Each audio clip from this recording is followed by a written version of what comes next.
got to be quick on the trigger here. Football is back. It feels really, really good to be back. We had the opening Thursday night game, defending Super Bowl champ Tampa Bay Buccaneers facing the Dallas Cowboys. Again, I did a preview of it. This game, according to Vegas and according to the talking heads that get paid to millions of dollars to talk about NFL and whatnot, thought that this was going to be an absolute blowout. Buccaneers over the Cowboys.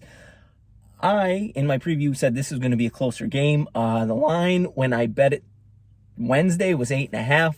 Prior to the game, I think it got up to 9.5 on FanDuel. I took it at 8.5. I said in my preview it was either going to be a defensive struggle, the offense, or a defensive battle. The offenses were going to struggle. They weren't going to be in midseason form, and it was going to be a low-scoring game, as those opening Thursday night games tend to be, or it was going to be no defense played and offenses were going to eat, and that is exactly what happened. Tom Brady, Dak Prescott both threw the ball 50-plus times. Running backs were not used. I'm not sure if anyone got more than 10 carries. We'll start with the Cowboys. Dak looks like he's back. I was a little worried about the shoulder, not the ankle. The ankle was fine. I was more worried about the shoulder injury he had, the lat, whatever it was. I haven't watched enough Dak. I don't know if he just never had an overpowering arm. That was the one thing that I saw yesterday. He threw with great, top-notch, Drew Brees-like anticipation of when guys were going to break, but he wasn't really zooming it in. Tom Brady actually looked like he had the stronger arm on those low, got to really fire it in, fit it into a tight window type throws.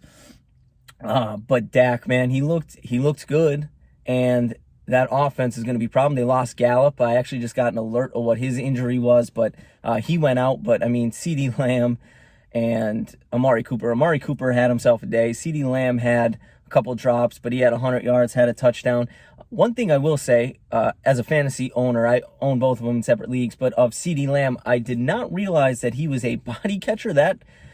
He dropped a lot of passes yesterday, and that scares me. He actually dropped one went through his hands because he tried to pull one of these moves, and it resulted in an interception. That concerns me a little bit. I thought with how physically gifted he is, he'd be more of a hands catcher, but he is quite the body catcher, but still, he's a stud. Get the ball in his hands in space, and he's a problem. But Amari Cooper, man, he's tough to cover. And the Buccaneers secondary if they have a weak spot on their defense, it's probably that, and they got a little banged up. They had a couple injuries, so Dak had a field day with that. On the other side of the ball, the Bucs, again, Brady threw it, I think, 53 times, had 4 touchdowns, threw 2 picks. Neither of them really his fault. One was a screen that got on Fournette a little quick, and he tipped it up in the air and got picked, and the other one was a Hail Mary at the end of half. Not going to lie, I had a baseball practice, so I didn't catch the first half live of this game, and I was watching the second half, and I'm watching Brady throw it, and I'm like, God, the arm doesn't really look great. But then this morning I went back and I watched the highlights, and in the first half he was really throwing some on a rope. Impressive was that 50-yard touchdown to Antonio Brown. It was literally 50 yards, 48 yards in the air on a line. So Brady's arm strength, not an issue. The one thing I will say, and it's been the defensive game plan on Brady. If you can get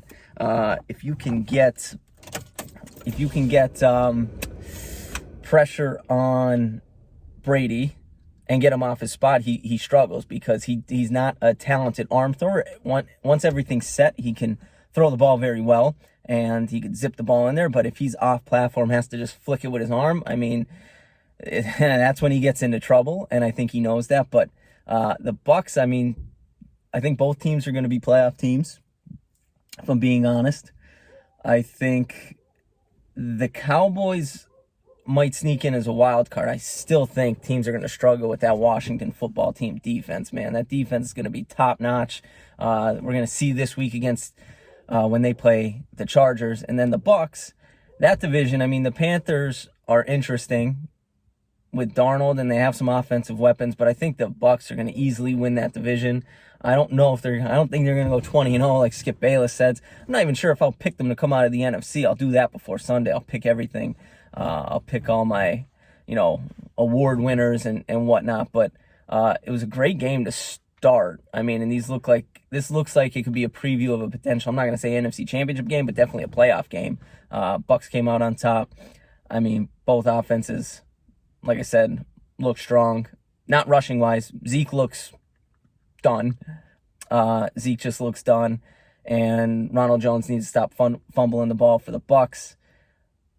Defensively, I think they both need to figure that out. But again, they were going up against, stud receivers, whichever defense you were. Cowboys and the Bucs probably have two of the top 5 in terms of like wide receivers, weapons, tight ends, like on the perimeter in the NFL, not just the NFC. So it's a tough assignment for any defense, but hell of a game. Football's back. Full slate Sunday. College football tomorrow.